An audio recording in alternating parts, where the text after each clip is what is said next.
Hello, everybody, and welcome. I am Bricker Boom, and for the first time ever, I remembered to turn the lights on behind me. So, you know, getting pretty serious about this whole YouTube recording thing. But it's time to go ahead and dive back into an episode of The Last of Us. This is the fourth episode. Admittedly, the fourth episode, in regards to pacing, was a little bit slow, especially when you compare it to some of the other episodes, more specifically episode 1 and 2. Um, but it covered a lot of material, and I'm still excited to get into it. As always, there is a spoiler warning for both the first and potentially second game, just kind of depending on how deep we go into things. But you guys did seem to enjoy the content style or the creating style from last time, so that's what we're going to go ahead and do this time.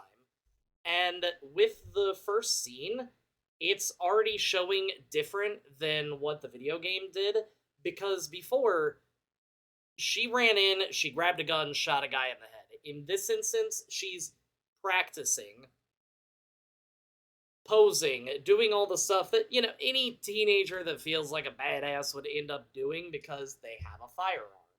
Gas breaks down over time. Now, the reason that I wanted to stop on this particular scene is obviously it wasn't in the video game, because in the video game, unless it's like Left 4 Dead style, when you're grabbing gas cans and they're immediately filled and you just have to run back to whatever vehicle you're filling up, wouldn't be very entertaining in regards to a game. However, I love the fact that they actually covered this, because that's the one thing that, and correct me if I'm wrong, if there's another series that you can think of that specifically brings up the fact that gas breaks down, leave it in the comments, partially because I think that's super interesting. But I love the fact that this was covered, because once again, it's going back into the survivalist mentality that these people have, and it can't say enough good things about it. It doesn't matter how much you push the envelope, it'll still be stationary. I love the fact that they included this, because as we are traveling through the game, Ellie starts telling jokes because she has this particular book. And I love the fact that they actually made sure to go ahead and include it, because that was one thing that I was kind of worried about, because they have kind of switched up the locales a little bit.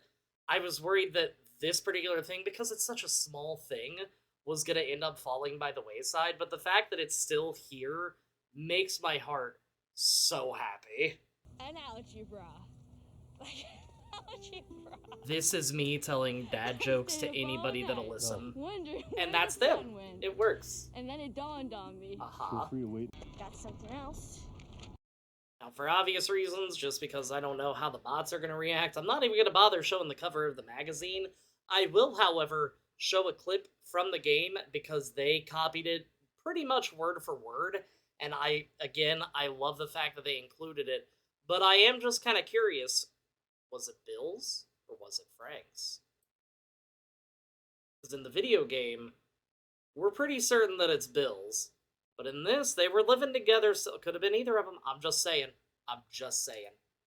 Oh. I'm sure your friend will be missing this tonight. Mm-hmm.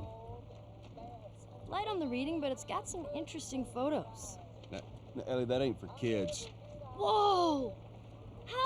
How the hell would he even walk around with that thing? Get rid of that. Well, hold your horses. I want to see what all the fuss is about. Oh, why are these all stuck together? I'm just fucking with you. Bye-bye, dude. One thing I wanted to point out with this scene as well, we don't do any of this, or at the very least, if it is something that is in the game, it's certainly not covered from our point of view. Again, it's probably just to keep the game going. However, we're seeing him driving through an abandoned field into the woods to set up camp for the night. It's one of those just very small details that they've added in that I enjoy, just because, again, we're trying to make this as interesting as possible with this particular series, and the fact that they keep showing these survivalist moments, it may not be your cup of tea, but it's gonna pique somebody's interest out there. Like, when I saw this, I was like, oh, That's actually a pretty good idea. You do not want to be sleeping on the side of the road because you don't know who's out there. I actually agree. Joel likes Chef Boyardee, in case you didn't know. Because he was outstanding in his field. I love this, mostly just due to the fact that we're starting to. This is the first episode that we get a full episode where it is just Joel and Ellie. The first episode was mostly just them meeting. The second episode was them with Tess, and then, of course, Tess passing. But this is the first episode that we actually get to see them interacting more than just a few lines here and there. We're actually getting to see these characters begin to develop and actually form a bond. And it makes my dad joke heart happy because he knows dad jokes. And if anybody knows me specifically, I like dad jokes a lot. I wanted to point out this scene as well. I know that I'm doing that a lot in this particular episode, but again, there is so much material to cover, and I'm trying to fit it all under 20 minutes ish.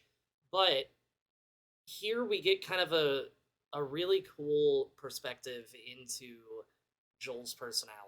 We've seen him how he reacted when a gun was pulled on he and Ellie back at when they were leaving, I believe it was Boston QZ. In this particular instance, though, he's adopting more of the protector role. Granted, he still, for the most part, I'm sure views her as nothing more than cargo, but it's undeniable at this point he is starting to feel like her protector. And just the fact that he is clearly either staying up all night, running on fumes, I don't know 100% sure, but it's very clear that he is gonna stop at nothing to be able to protect her. And I really like this scene. You don't like coffee? Now, first of all, that's basically my reaction to coffee, if I'm being 1,000% honest with you. But this also is something that is discussed. However, one, it doesn't happen until the hotel scene, or in this case, the hotel scene that's already passed. It's also brought up in the second game when Dina and Ellie are talking. I'll go ahead and play both clips now. I did. All the time. Just coffee.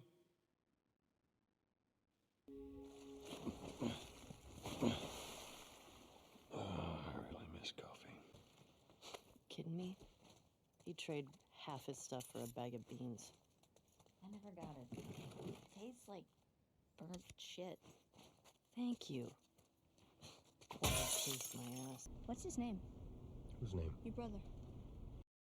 So here is something that I enjoy, because in the video game, Tommy and his background, at least not this in depth, his background wasn't actually brought up until about the point that they were going to meet him. Again, I'm sure that the main reason for that is because, we need to tell you a little bit about this character without them telling you their autobiography. But I like the fact that Joel is covering most of his backstory that the characters are wondering, because we did see the Desert Storm sticker on his truck in the back, so we knew that one of them was likely in the army. The fact that they are going into detail and just fleshing out this character's backstory, we didn't get this much information in the game, so I'm very happy to see that they've actually added a little bit more to that we can grasp onto. We knew that he joined the Fireflies, we knew that he would pick up a cause and then quit later kind of thing, but now we're getting more details in it, and I really like this aspect of the story. If you want to grab more sleep. I'm not even tired. In true kid fashion, I was this child growing up. That's the reason that I feel like I am more than experienced enough to be able to talk about it. But that is me, mouth open, not a care in the world. This is slightly different because we didn't get any type of warning the absolute insanity that we were about to step into, so I just wanted to pause briefly on that. There is a scene coming up ahead that is a little bit different than how the video game went, so I'll meet you there. Please help! So this is just a little bit different. In this particular instance, Joel just slams on the accelerator after telling Ellie to put on her seatbelt. In the video game, I like that line just a little bit more. I'm gonna play it right here. Are we gonna help him? Put your seatbelt on, Ellie. Well, what about the guy? He ain't even hurt. I feel like the he ain't even tired, just showing that sense of knowing did work a little bit better for this particular scene. This was still very well executed, do not get me wrong. It's just one of the adaptations of the game that I did like better. At this point, I feel like I'm just kind of nitpicking it, but that's probably why you're here. Now, one thing with this particular scene, there's a lot of differences. First of all, in the video game, as far as I can tell, it looks like they crash into what appears to be a mini-mart rather than a laundromat. There were coolers and stuff like that, if you remember the next scene where Joel almost gets his neck cut open and everything else. Also, and I can't play all the different things on here because that would just take way too much time to be able to pull up and add unnecessary minutes to the videos. But the fact that Ellie actually goes and hides is much different as well. Nothing like that actually happened in the video game because, again, in a video game, she ain't gonna die. And if she does, it's gonna be due to walkers. It's never, as far as I can tell, there are very few instances where Ellie is in danger from humans. It is always walkers. Infected. Get my franchises mixed up again. So this particular scene, I wanted to point out because there is a scene in the game where Ellie does save Joel from a raider. Almost an identical situation, except in the video game instance, Joel is being drowned. In this, he was being choked out. I mean, either way, air is leaving her lungs, but the fact that she shoots him, in the game, it's in the head. In this particular instance, she shoots him. He says at a later point he can't feel his legs, so I'm assuming that she hit him in the spine, judging by the downward angle. And it's also lack of experience. She isn't going to know exactly where to hit, so she just shot because she wanted him off of Joel. I like this because the dividends pay off almost immediately into the background and also into her backstory. It's a very well done scene. It's very well showing that, holy hell, this is just a child being forced into doing this kind of thing. I thought that it was really well done. This scene was difficult to watch. I understand that he was a raider. I understand that it was either them or him. This scene is difficult. Just seeing Ellie, who is typically in both the video game and doing pretty well in the TV show, being almost unflappable, visibly shaken by this. This man is begging for his life, but Joel knows that if he doesn't do something, he's going to end up getting friends, and it's just going to be worse for him in the end. It's so brutal, but it's so well done. I don't know, the truth?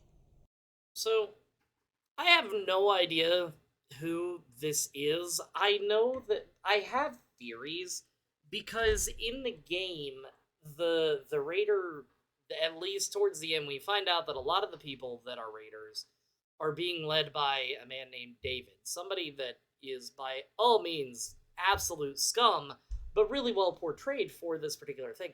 I have no idea who these people are supposed to be. I understand that he's a doctor. She's apparently the leader of this particular raider group. I don't know what their backstory is, so unfortunately I can't talk much to it at the moment.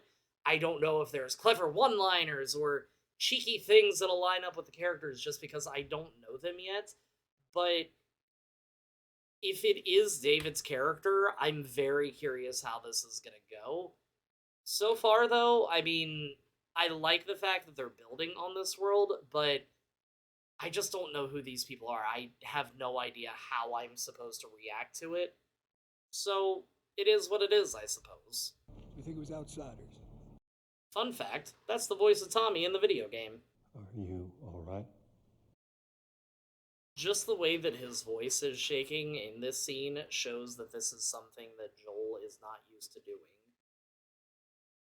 Once again, it's just very subtle things, but Joel, for the most part, is a very stoic man. He shows very little emotion aside from anger, and just the fact that in this particular instance, he's showing guilt, he's showing remorse, he's in a way, he's kind of projecting the fact that I was unable to save Sarah. Now I'm unable to protect Ellie. It's just, and that may not be what they're going for. That may just be me reading way too much into it, but that's the emotion that I got with it. One thing that I like is that in the video game, and again, I cannot stress this enough because I know how people are. The video game can only allot for a certain amount of time. There's limited disk space. There aren't as many moments for it to be able to do things like this because it has to keep the story moving. In this, the fact that he's showing so much remorse, I really enjoy because we're actually seeing a character form, not just some stoic cowboy who is able to John Wick his way out of any situation. He's human, and I love that in this. Who taught you that? Federal school. Figures. Alright, so the reason that I wanted to point out this particular scene is because in the video game, he teaches her how to shoot a rifle. When she saves him, she does use a handgun, but the next part is basically her on a rooftop shooting at people while Joel is down on the floor level doing all the other stuff. So I just wanted to point that out because I said I would. So in this particular scene, we get a small sense that Sam and Henry have been living in this particular city for days, weeks, months. It's hard to say. Clearly, there is some sort of relationship between whoever this leader of the Raiders is and them. We just don't know it yet because of cliffhangers.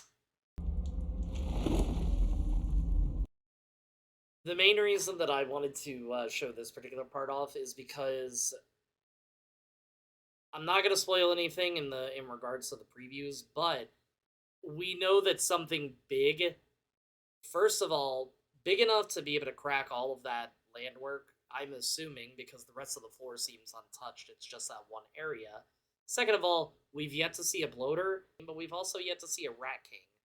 I would love to see a Rat King in this, but I also understand if you want to save it so Abby can have her BA moment in the next game. But I just wanted to point that out because I do believe that it is building up to most likely a bloater, and I think that's great.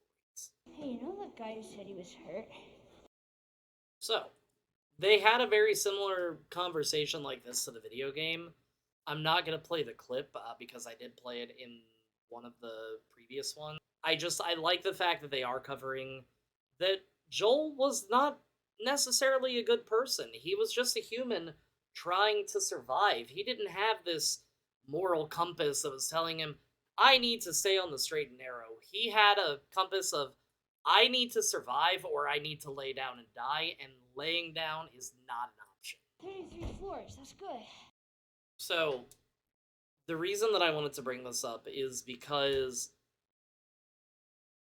again, it's showing Joel being humanized. In the video game, 33 floors, piece of cake. We got that. We can do 33 more if you want. Here, he is very clearly exhausted, and I think it's great that, again, they are trying to humanize this person rather than showing him as a video game character. Joe.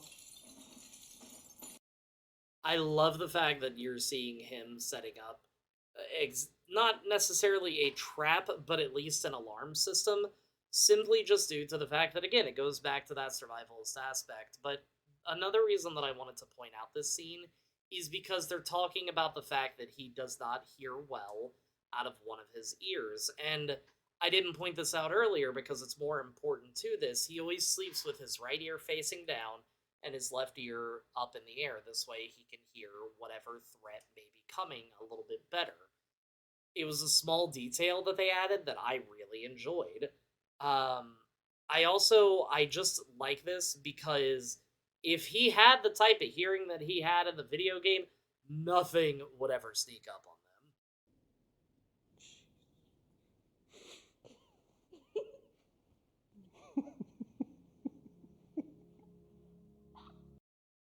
I love this scene.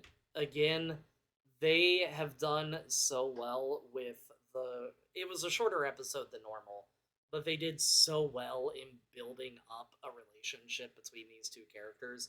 Also, just seeing them laugh, actually being able to relax, even if it is for a moment, it's nice. It doesn't. A good TV series does not have to be action 24/7 because that makes for boring TV. Sure, you get to see these characters be absolute war machines, but why? Why are they like this? What have they done? In this, we're actually getting to see background, character development, and here's some pretty entertaining dad jokes, so I enjoy it. So first of all, cliffhanger, terrible. I I hate cliffhangers with every fiber of my being, but I get the feeling that it's setting us up for the next episode very well. So we know that's Sam and Henry just because of Henry's drawings earlier. But with that, I did want to go ahead, as always, like, comment, subscribe, all that stuff. I said I was working hard to reach 1,000, still certainly am. I also wanted to let you know that this particular episode of The Last of Us, just in case you did not see, it's been all over social media. This episode of The Last of Us, the next one, is coming out on Friday the 10th. They didn't want to have to compete with the Super Bowl, which I'm fine with. My reaction to that particular episode or breakdown, review, whatever you want to call whatever I'm doing right now, still won't be up until Monday or Tuesday. I do have stream on Friday, Saturday, and Sunday, so Sunday is the soonest that I'm going to be able to watch it. Monday is the soonest that I'm going to be able to record and edit this down, and that just is dependent on a whole myriad of things. But I wanted to give you that little update, so happy viewing. As always, if you like the video, even if you didn't like the video, hit the like and subscribe button because it helps me out. I'm enjoying this show. I hope you are too. And until next time, everybody, peace out.